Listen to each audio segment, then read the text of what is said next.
Baik, kita kembali bersama Damai Indosatku yang mengangkat tema yang sangat menarik sekali, bagaimanakah kita menjadikan Al-Quran sebagai bagian daripada kehidupan kita.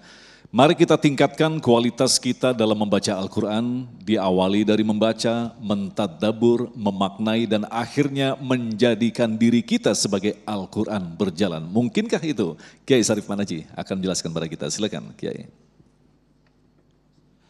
Bismillahirrahmanirrahim. Assalamualaikum warahmatullahi wabarakatuh. Alhamdulillahi rabbil alamin.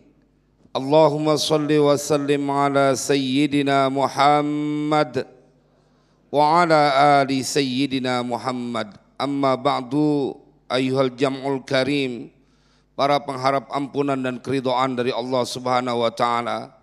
Pemirsa TV One dimanapun berada yang semoga senantiasa dalam penjagaan Allah. Terkhusus juga hadir yang mulia Al-Habib Abdurrahman Al-Habsyi, guru kita Al-Mukarram Kiai Haji Haris Hakam, serta host kita yang keren Ustadz Agung Izzul Haq, yang semoga terus diberikan keistiqomahan hingga akhir hayat. Jamaah sekalian berbahagia, berbicara tentang Al-Quran maka membutuhkan banyak energi. Karena ini adalah kalamullah, tanzilum mir rabbil alamin. Sesuatu yang teramat dahsyat.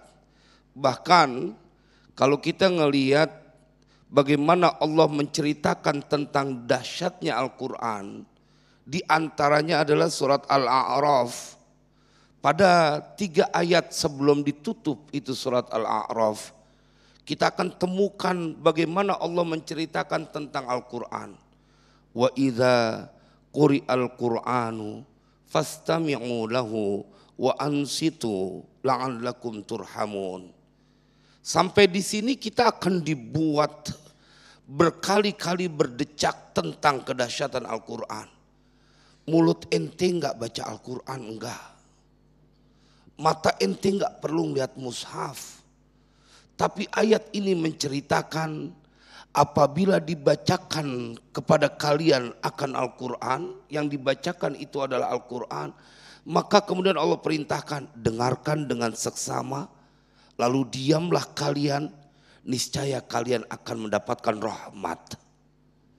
Itu baru ngedengerinnya doang. Kita belum lagi melihat mushafnya. Kita belum lagi melafazkan setiap huruf yang tadi disampaikan oleh Mas Agung.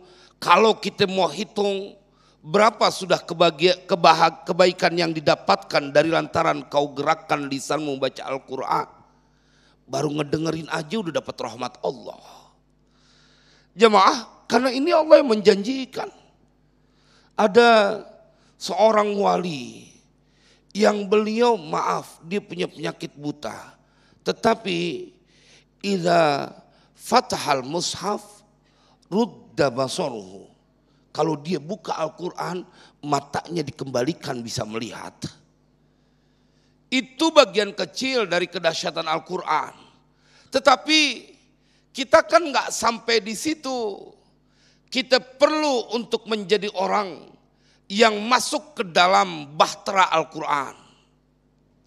Maka itu jamaah sekalian berbahagia, yang kita lakukan sekarang dan seluruh kaum muslimin di penjuru dunia dengan berpuasa, sesungguhnya saat ini kita sedang meleburkan diri bersama Al-Quran. Mengapa saya sampaikan demikian? Karena lapar yang kita tahan dari pagi hingga petang hari, dari lantaran kita mengimani kebenaran Al-Quran. Ya ayyuhalladzina amanu kutiba alaikumusiyam kama kutiba alal ladzina min qablikum la'allakum tattaqun. Apa yang kita lakukan pada saat salat malam atau salat 5 waktu, bukankah kita sedang meleburkan diri bersama Al-Quran? Karena ada perintah di dalam Al-Quran, aqimus shalah.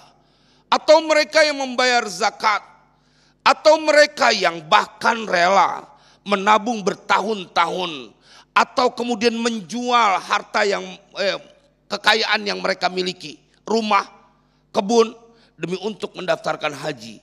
Karena ada perintah dalam Al-Quran, wa atimul hajja wal umrata lillah.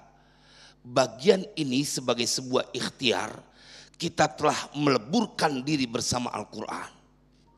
Tetapi kadang-kadang kalau bahasa kampusnya, kita suka memahami sesuatu secara parsial. Secara parsial, separuh-separuh. Giliran sesuatu yang ada, engkau mempunyai keuntungan, maka engkau melakukan. Tetapi pada bagian lain yang diperintahkan oleh Allah di dalam Al-Quran, engkau tidak melakukannya. Jemaah bayangkan, saya yakin semua kaum muslimin di Indonesia, bahkan atau paling tidak sebagian besarnya, hafal tuh yang namanya surat Al-Ma'un.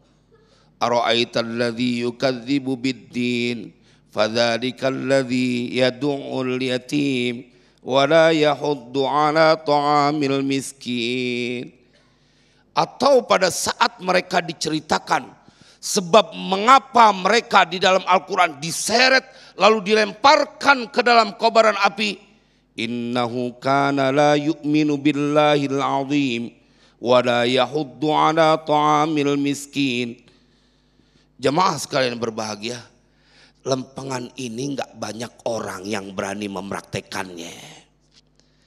Haji sampai puluhan tahun antri, waiting listnya dibela-belain. Tetapi ada janji dari Allah di dalam Al-Quran tentang keistimewaan anak yatim. Yang Allah ceritakan dalam surat Al-Insan, kepribadian yang luar biasa. Wa yut'imuna at-ta'ama ala hubbihi miskinan wa yatiman wa asira. Innama nut'imukum liwajhillah la nuridu minkum jazaa'an wala syukura. Inna nakhafu min rabbina yawman abusan qamtarira. Allah ceritain tuh ada orang-orang yang memberikan makan. Engkau yang telah membaca Al-Quran, bahkan hafal ayat-ayatnya, lalu apa yang mencegahmu tidak melaksanakan yang diperintahkan oleh Allah dalam Al-Quran? Ini menjadi tugas kita. Ada anak yatim yang harus kau fikirkan sebagai sebuah password yang akan menjadikan engkau bahagia di dunia dan di akhirat. Nggak banyak. Punya rumah cakep, punya mobil, punya motor. Tanya deh, punya anak yatim apa kagak? Enggak semuanya. Ada ustadz punya anak yatim. Tanya deh, emaknya masih muda apa udah tua? Masih muda, lu mengarang emaknya itu mah. Jemaah sekalian berbahagia, apa yang mencegahmu dari sebuah janji dari Nabi bahkan dalam hadis duduk bersanding bersama Rasulullah di surga? Ente yang nahan lapar dari pagi sampai sore mengimaninya. Masa mendapatkan keselamatan dari lantaran memberikan makan anak yatim, menanggung mereka, kemudian engkau tidak mau mengerjakannya? Al-Quran bukan hanya dibaca, kendati pun mendengarnya sudah mendapatkan rahmat. Kita tidak boleh bantah itu, karena Al-Quran yang menceritakan. Tetapi tidak sampai di situ, maka Imam Ghazali dalam kitab Ihya-nya menceritakan tentang amalan batin. Fi a'malil batin fit tilawah. Ada 10 beliau sampaikan. Ini yang harus diingat oleh mereka yang baca Al-Quran. Selain kau harus punya adab saat membaca Al-Quran, ada amalan-amalan batin yang harus kau libatkan saat membaca Al-Quran. Pertama, fahmu aslil kalam, thumma ta'zim, thumma hudurul qalb, thumma at-tadabbur, thumma at-tafahum. 5 diantaranya yang saya sebutkan di majelis ini. Ente kudu tahu yang ente baca itu adalah kalamullah, kebenarannya mutlak. Maka apa yang mencegahmu untuk tidak meleburkan diri dalam mengamalkan Al-Quran yang kau ketahui dan kau bisa melakukannya? Semoga manfaat. Terima kasih Kiai, luar biasa sekali paparan dari guru-guru yang kita cintai tadi yang memberikan gambaran betapa kita di dunia ini diberikan waktu sementara sekaligus diberikan petunjuk yang sangat istimewa, yang luar biasa, itulah Al-Quranul Karim. Dan insya Allah untuk melengkapi tema bahasan ini kita telah persiapkan 3 penanya yang tentu saja nanti akan dijawab oleh guru-guru kita selepas pesan-pesan berikut ini. Damai Indonesiaku.